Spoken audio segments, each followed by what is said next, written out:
Hi, guys. Welcome to another episode of the Lion and the Liverbird podcast. Today, we'll be going into the transfers, and the transfer window is open. Some clubs have made a lot of signings, Some some clubs have clubs, not. some clubs have not.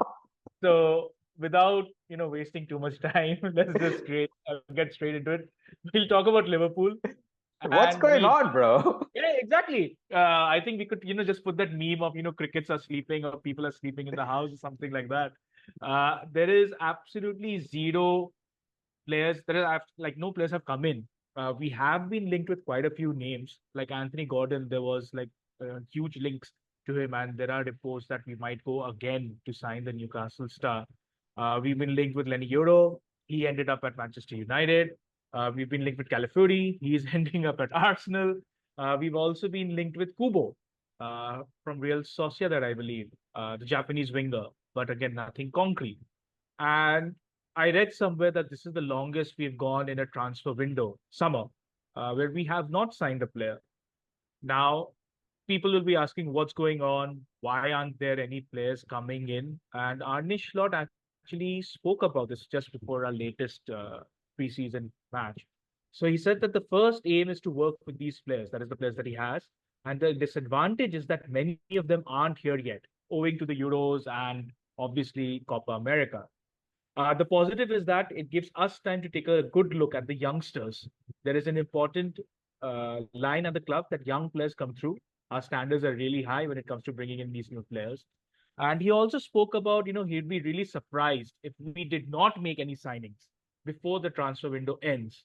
And he said that, something will happen probably before the window ends. Now, it's good in one way because obviously Slot does not know all the Liverpool players like Virgil van Dijk, the others like Darwin Nunes. I don't think they've still come and joined the team. But it's a little concerning when he says that, I don't know which positions we need to strengthen. That's there. Everybody knows which positions we need to strengthen. We need either a left back or a right back, preferably somebody who can play both the flanks. We do need a centre back out of Joel Matip left. And potentially, and most importantly, we need a number six because Endo can't be the only player there. Thiago's not there anymore. And Stefan Bajetic missed basically the entire season last time due to injury. We still don't know if he's 100% fit or not. So it's a little concerning as to how he can say that, um, I still have to see which players are there and what we need to do. He knows the player. I mean, he obviously has a briefing of what's going on, who are there and who are not there. So I don't know. It is to be seen what happens. Obviously, there are a lot of youngsters in our team who can take the next step. We saw last season how Jarrell Kwanzaa became a mammoth in the heart of the defense. We saw in Connor Bradley deputized really well as a right back when Trent was injured.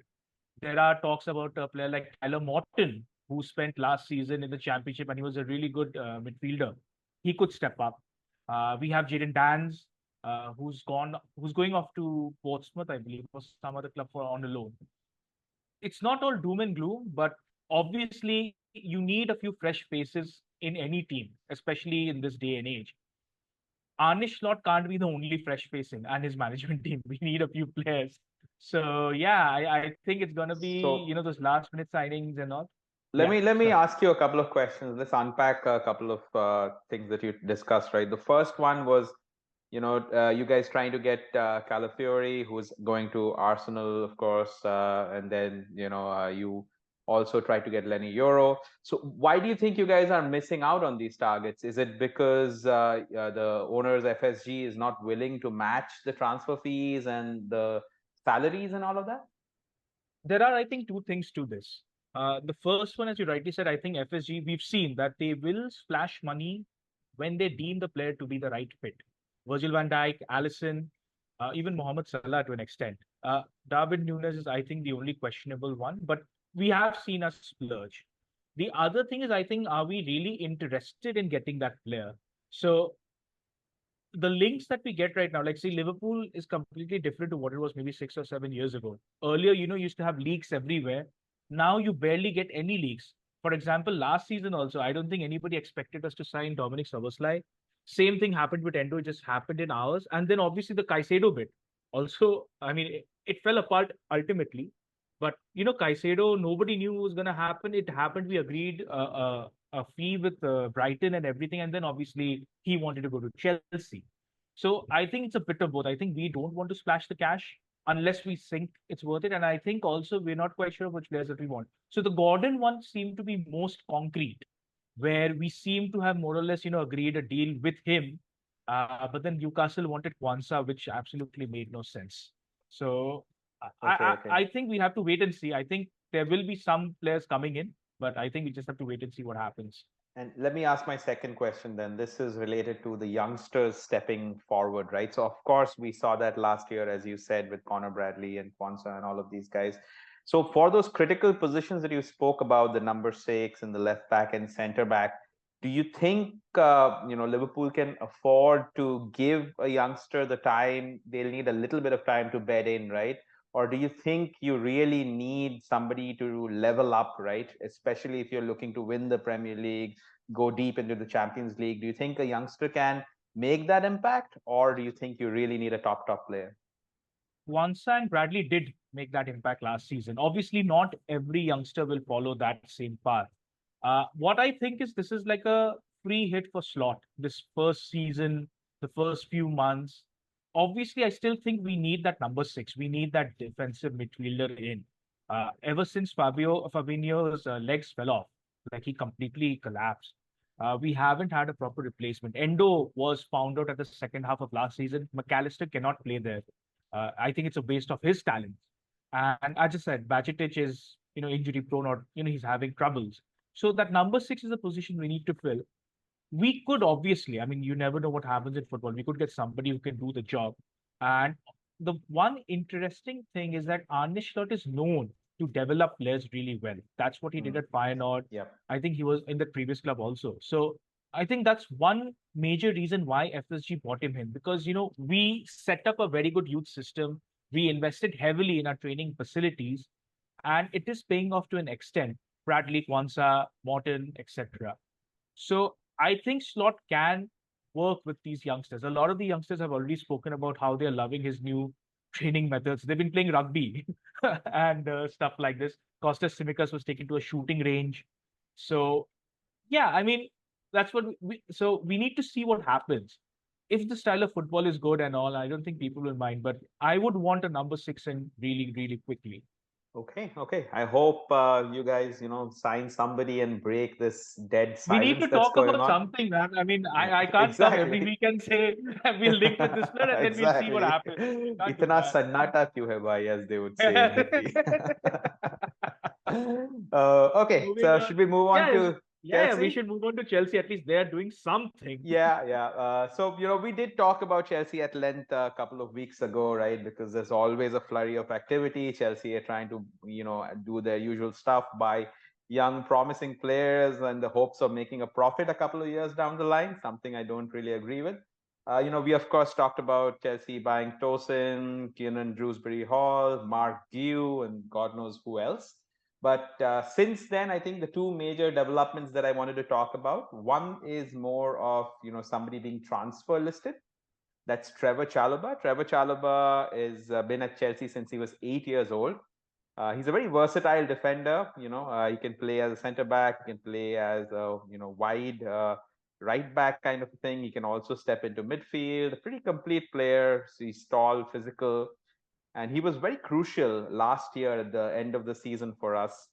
And what has happened this season is Chelsea have basically transfer listed him and not taken him to our US tour that Chelsea is currently doing. And the Chelsea fan base was up in arms, right? This is somebody who's served the club well. He's a true and blue Chelsea youth product, and we are all a little mad and angry that he's being treated this way. He is also, I think, signed a new contract till 2028, so he doesn't really need to go anywhere. But I guess Chelsea need the pure profit. So that's the kind of turmoil that's going on that side. I don't know. What do you feel about these kind of things? Basically academy graduates becoming commodities to balance books. What do you feel about this? Uh, I think this is the part of football now that we have to accept. Unfortunately, people run clubs as a business and not purely for a sporting point of view. all the players are seen as commodities, and Chelsea is just trying to get some money back. I don't really think that's that much of an issue. Yeah, I mean it'll hurt Chalobah obviously because he's been there since he was 8. I think he became an integral part of the team last season.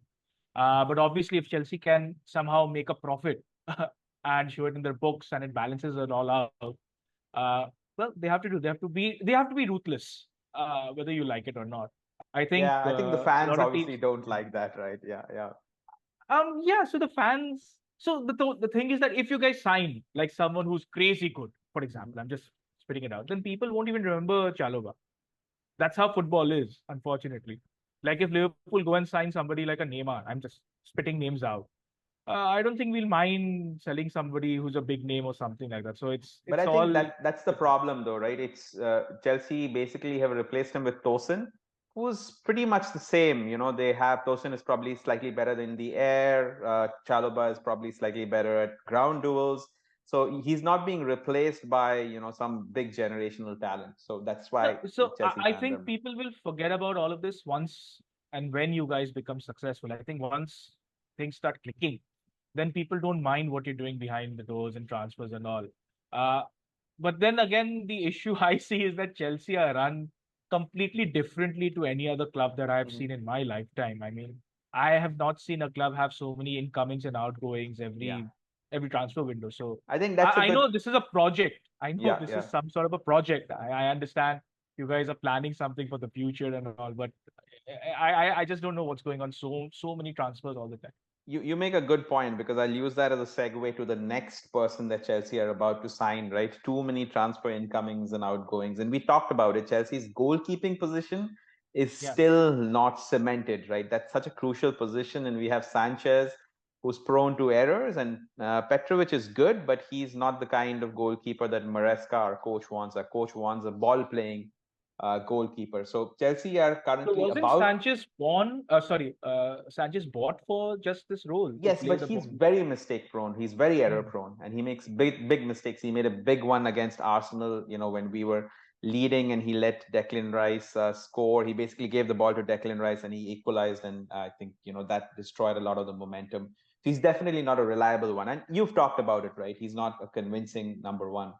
So what Chelsea are doing now is we're going after another keeper. We are about to sign Philip Jorgensen. He's a Danish keeper, 22 years old from Villarreal.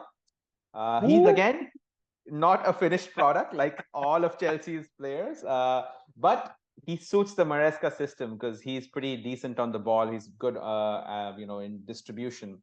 And one of the ways we know that is Roberto De Zerbi, who is now the coach of Marseille. He was trying to sign Jorgensen, and we know De Zerbi needs a goalkeeper who can play with his feet and pass and distribute. So we're about to sign him, but of course he obviously has holes in his game that he needs to develop. He's 22 years old, so we don't know what will happen. Let's see. Once he comes in, we'll see what kind of a goalkeeper is. So the So are Chelsea you guys saga linked with any continues. other? Yeah. Are you guys linked with any other positions I or think players? it'll Like, depend on outgoings, right? Because we are waiting on Chalobah, we are waiting on Lukaku to oh leave. wow. We are waiting on. I don't know what will happen with Conor Gallagher, whether we'll let him go. We also have the striker called Armando Broja, who might be let go. And if we can get in like 60, 70, 80 million pounds through all of these transfers, Chelsea might go for an attacking player because I think we've been tracking some attacking players. Let's see. Let's see what happens.